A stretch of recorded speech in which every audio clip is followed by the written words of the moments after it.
എല്ലാ വർഷവും രാശി മാറും. അതായത് ഗ്രഹത്തിൻ്റെ ചാരം, അതായത് സഞ്ചാരം അനുസരിച്ചാണ് നമ്മൾ ഒരു വർഷത്തെ ഫലം പറയുന്നത്.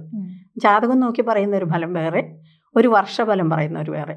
വർഷഫലം പറയുന്നത് ചന്ദ്രൻ ഏത് രാശിയിൽ നിൽക്കുന്നു, അതായത് ഓരോ ജാതകനും അവൻ്റെ ചന്ദ്രൻ, അതായത് അവൻ്റെ നക്ഷത്രം ഏത് രാശിയിൽ നിൽക്കുന്നു ആ രാശിയെ അടിസ്ഥാനമാക്കിയിട്ടാണ് നമ്മൾ വർഷഫലം പറയുക.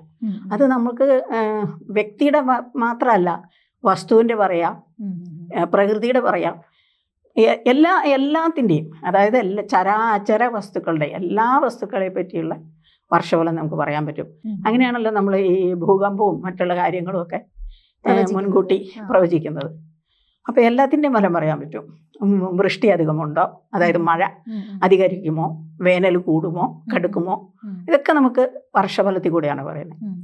വർഷഫലം കാണുന്നത് പ്രധാനമായിട്ട് വ്യാഴത്തിൻ്റെ ശനിയുടെ ചാരവശാലുള്ള ഫലമാണ്.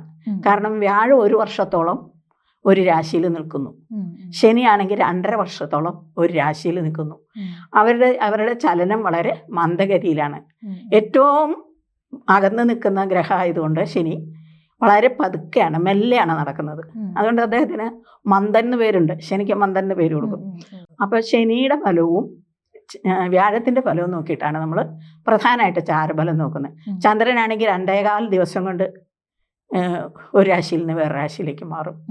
അതുപോലെ തന്നെ സൂര്യൻ ഒരു മാസം ഒരു രാശിയിൽ നിൽക്കുന്നുള്ളൂ.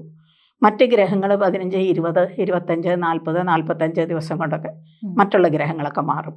അപ്പോൾ അവരുടെ ഫലം ഒരു മാസഫലം നോക്കാനോ ആഴ്ചഫലം നോക്കാനോ മാത്രമേ നമ്മൾ ഉപയോഗിക്കുകയുള്ളൂ. അതേസമയത്ത് ശനിയും വ്യാഴത്തെ കൊണ്ടും നമുക്ക് ഒരു വർഷത്തെ ഫലം നോക്കി പറയാൻ പറ്റും. അത് പൊതുവായ ഫലം മാത്രമാണ്. കാരണം രാശിഫലം എന്ന് പറഞ്ഞാൽ, ഈ ചാരഫലം എന്ന് പറയുന്നത് ജാതകൻ്റെ നക്ഷത്രത്തെ ബേസ് ചെയ്തുകൊണ്ട് മാത്രം പറയുന്നതാണ്. അവൻ്റെ ജനനസമയത്തെ പറ്റി ബേസ് ചെയ്ത് നമുക്ക് പറയണമെങ്കിൽ അവൻ്റെ ജാതകം തന്നെ കാണണം. സമ്പൂർണ്ണ ജാതകം സാധാരണ ജാതകമല്ല, സമ്പൂർണ്ണ ജാതകം 75 പേജുകൾ അടങ്ങുന്ന സമ്പൂർണ്ണ ജാതകം 250 രൂപയ്ക്ക് ഇനി നിങ്ങളുടെ കൈകളിലേക്ക്. അതിനായി നിങ്ങൾ ചെയ്യേണ്ടത് ഇത്രമാത്രം: താഴെ കാണുന്ന നമ്പറിൽ ബന്ധപ്പെടുക.